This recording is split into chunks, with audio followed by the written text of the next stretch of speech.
சிவராத்திரி அப்படின்னு சொன்னாலே பெரிய பெரிய கோயிலுக்கு தான் போகணும், அங்கே போய் வழிபாடு செய்தாதான் நமக்கு முழு பலனும் கிடைக்கும் அப்படின்னு சில பேருக்கு ஒரு எண்ணம் உண்டு. அது முற்றிலும் தவறு.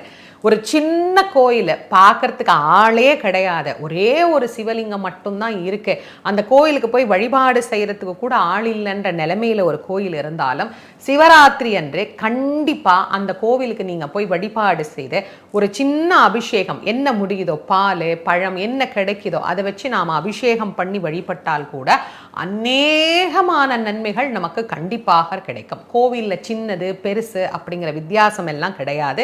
கவனிப்பாரற்று யாரும் போய் பார்க்க முடியாம எளிமையா இருக்கிற கோவில்ல கூட சிவபெருமான் சாநித்தியமாகத்தான் இருக்கிறார்.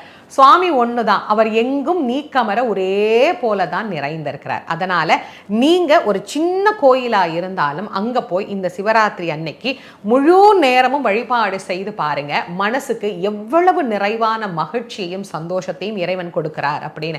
சிவராத்திரி என்று செய்யக்கூடிய இந்த அபிஷேக பலன்கள் அனைத்தும் ஒரு ஆண்டு முழுவதும் செய்த வழிபாட்டுக்கு இணையானதாக நமக்கு